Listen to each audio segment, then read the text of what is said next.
I want to have the values not of Davos imposed on us, but of places like Destin and Dunedin, where I grew up.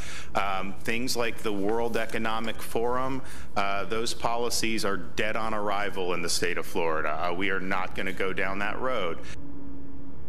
Natalie, what is this World Economic Forum? Who are these crazy internet people who believe in this stuff? I think the World Economic Forum is probably the largest existential threat to the American way of life that currently exists on the planet. I would say a close runner-up might be the Chinese Communist Party, but the CCP basically works in tandem with the World Economic Forum, so they're one and the same. But I think this really represents an unprecedented and really unparalleled level of concentration of ostensibly private and public enterprise working together to push an agenda, except the agenda that they're pushing is really, I mean, let's call it what it is, a Marxist far left agenda that really, I think, undermines every fundamental value that we as Americans cherish. And I think you can really use their own words. They say the quiet part out loud to have them define who they are and what their motives are, right? They say that you will own nothing and you will be happy. And if you read some of the other literature, the ones that they don't delete or erase from their webpage because it's so radical, they do not believe in private property ownership. And they've admitted to using issues, whether it be COVID-19 or climate change, sort of as avenues to exploit, to push their far left social agenda. So I think what you see, like I said, is this unprecedented collusion between governments across the world, companies that are way too woke to high heaven, using really every lever of society, every aspect of society to push a Marxist social agenda that really, if it were to materialize, we'd be living in a world that I don't think any of us would recognize. Okay, Natalie. Well, that all sounds basically horrific, but yeah. Thank you for having me on who are they? show. I mean, yes. Yeah, of course. That's why we bring you here. All right, well, but who are they? It's not a government, right? Yeah. We're not dealing with a foreign government of some kind. Is this a non-profit? How do they have so much influence? Well, that's what's so interesting, because technically the World Economic Forum is not a state, right? But Klaus Schwab, the head of it, seems to be at basically every governmental conference, event, whether it's the G20, COP27, he always seems to be rearing his ugly head at these sort of, whether it's the United Nations, the World Health Organization. Obviously, these are globalist groups that anything they say we should do the direct opposite of.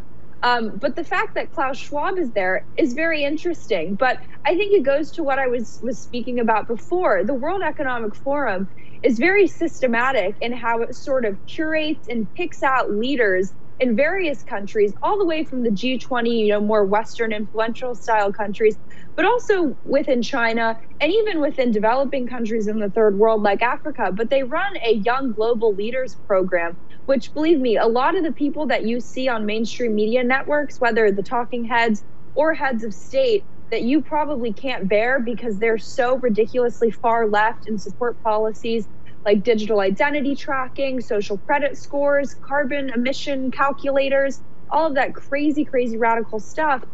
These are people who oftentimes have participated in this Young Global Leaders program at the World Economic Forum. So the World Economic Forum is very smart, I would say, maliciously smart and nefarious in how they sort of curate this young talent to be brought up through various levels and levers of government to help implement their agenda. I'll give you a perfect example of this. The head of Joe Biden's sustainability initiative at the White House is an individual by the name of Betty Cremins. Again, one of these shadowy figures that you probably have never heard of. It's not a household name, but she's someone who worked for the World Economic Forum. She's someone who, for years, and she's now leading the supply chain task force at the Biden White House, but specifically through the paradigm of sustainability. And if anyone knows anything about Joe Biden and supply chains, they've been totally horrendous under him, right? From the issues with truckers to the fact that, grocery stores, hospital PPE, right? We can't really get anything. And obviously inflation isn't helping with prices. So this is a perfect example of how these kind of WEF cronies exploit, whether it's sustainability or climate change, obviously negligent of any of the issues or concerns of actual American citizens, but use these issues like supply chains to push their far left radical agenda.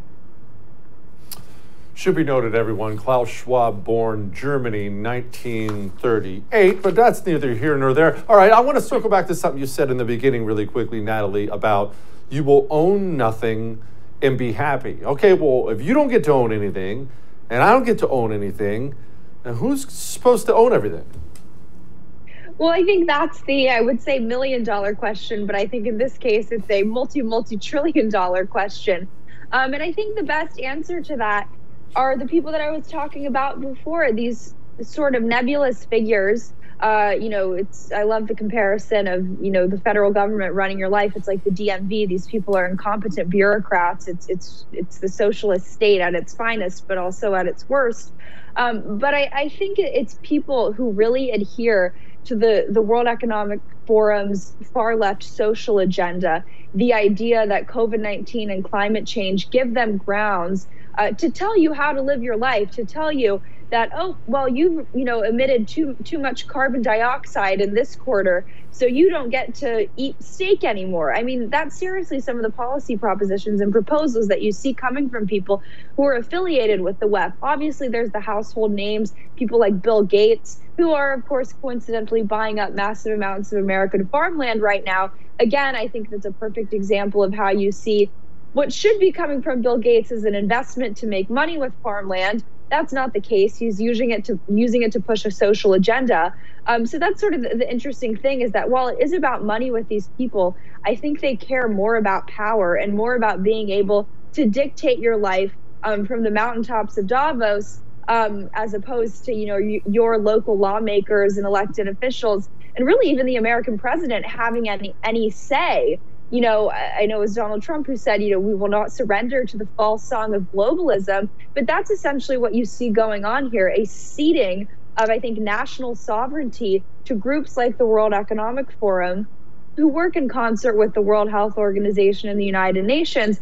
And I think if the best evidence as to why this is such a nightmare, just look at COVID-19 and how they not only exploited it to push, obviously, this far left agenda, but just the actual incompetence in terms of, stopping the spread, rolling out a vaccine, you name it.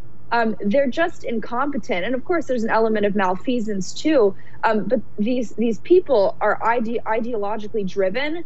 And that's always really scary, because there's no substance to back up the policies that they push. It's just ideology. It's just talking points. Don't miss Jesse Kelly Breaks History, The Forgotten Genocide, the first episode of a new series available now exclusively for First TV supporters. Visit the First TV app or thefirsttv.com to subscribe and start watching today.